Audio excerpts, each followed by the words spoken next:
Thanks for joining us once again. This is Greg for Teslafaninsight. This show covers the trade week of January 15th, 2023. We wanted to carefully review kind of what's going on currently because one of the benefits that's always happening for Tesla is new developments, and how the markets react to those developments are an important part of what's happening with trading.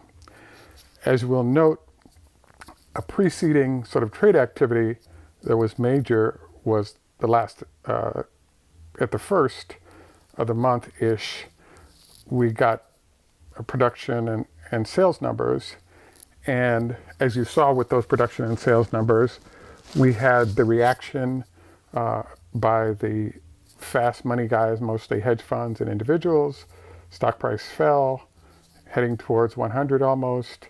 And then as we rolled into what the large institutions had to say, they seemed to have a different opinion, and we saw the stock kind of stabilize, call it the 120s, plus or minus $5. So as you can see, we have this process going that we've had for the last couple of 3 years, where we're getting a reaction to the news immediately, and then as cooler heads have had an opportunity to review that data, the outcomes could actually be the same, the opposite, or even worse, possibly, than the hedge fund managers might have.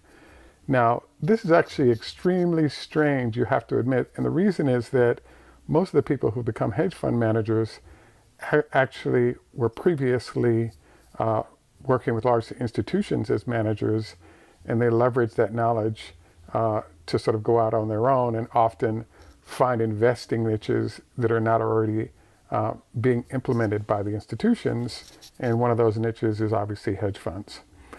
So with that said, we now move on into, well, earnings aren't coming until the 25th of January.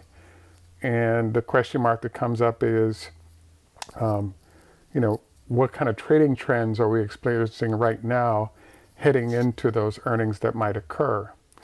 So the latest in a sort of tidal wave on wave of information that's hit is that Elon,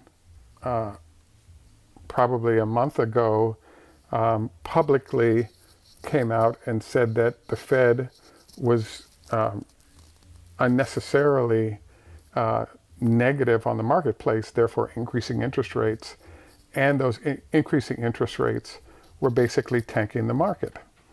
So based on him having said that, I thought it was very clear that his plans were that he would have to address the Fed by raising prices or possibly cutting interest rates for buyers. So Elon also said that most cars are financed, hence the price cut was needed to roll back the Fed rate impact on cars and their sales. So we got a 20% cut in price, depending on the vehicle that it's applied to. We're talking about $13,000. And there are a lot of mad recent buyers that did not get that price cut. But there's also, obviously, the new buyers have shown up in large numbers, and they're beginning to buy and consume the inventory that's sitting out there of Teslas. They're also starting to screw up the sales plans of competitors because they're relying on a certain price point they could leverage, in essence, to attack Tesla. So the next thing I wanted to address here is, well, first of all, what's the hedge fund reaction likely to that price cut? The answer is, I believe that, at first blush, lower revenue by a lower price, as well as a lower profit based on margins being hit somewhat by that price reduction, are potentially impactful. So I believe that the first blush by hedge funds is if the news isn't good, the bots are trained to quickly sell off if that's the direction the market's going, and then come back in if they believe that the news is good or not as bad as thought, and that can be done with bots or humans once we know what the news is. So it's my belief that the hedge funds will be slightly negative on this, but it seems to be working. And if you're selling more cars, even at lower margins, because of Tesla's economies of scale, I think it's a win-win. You don't love the price cut, but you do love the fact that they're selling more cars. And it's better having them being sold and produced than sitting on lots. So I would argue that this is probably good news, but we're not going to get a chance to experience the good news associated with those increased sales because the market initially will be focused on how the hedge funds are reviewing what's occurred. So it's my belief that the long-term folks are likely to say, well, it's good, but again, we won't find out what their thought process is until we have a few more days to digest that.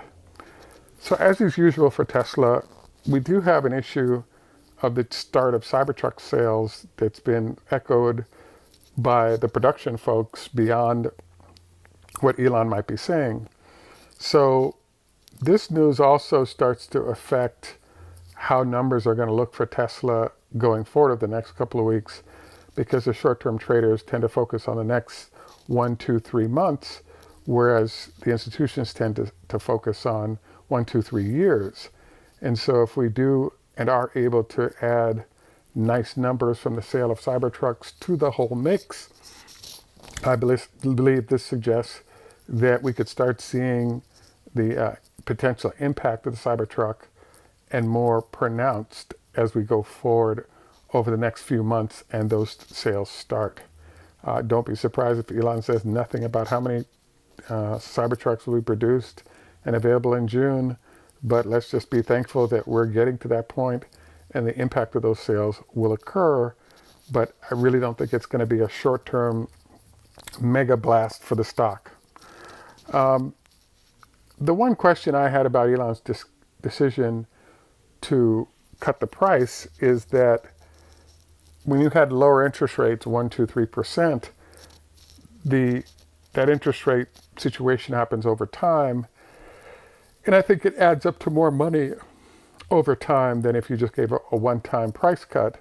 But the marketplace seems to have a different opinion and is responding nicely to that activity.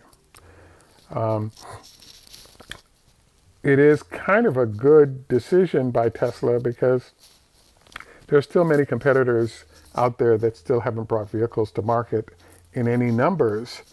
And if we have this price cut, there are a whole bunch of people that are basing what their whole marketing plan is on where Tesla is. And once we have this price cut, we also have the problem of how are they going to compete if most of their costs, especially battery, are higher than Tesla's. And it just means that they're getting to profitability might be a lot more difficult, if not impossible, in the process. Among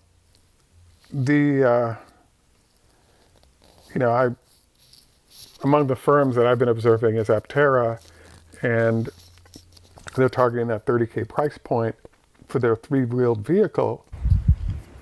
And a more competitive Tesla starts to affect buyer decisions on which way to go when it comes to making a choice for their EV. As you know, every 10 or K or so drop in the price of a vehicle completely shifts the marketplace into which it can go. So Tesla's decision to make this cut, I think, is a good one. And if we find out that this doesn't materially impact their margins, I think the folks will be very excited about it. But for now, I think there's probably a little nervousness about whether or not Tesla isn't going to be able to meet margins numbers anticipated, and therefore it's kind of more of a disaster than a positive to increase sales with the price cut that they just discussed. I'm actually really looking forward to how people answer, particularly Elon answers the questions surrounding this once we get the earnings call, because he did state in the previous that as he was asked by one analyst about what was going on with Tesla's margins and profitability, Elon got really technical and was identifying a way in which Tesla's economies of scale driven margins were actually rising.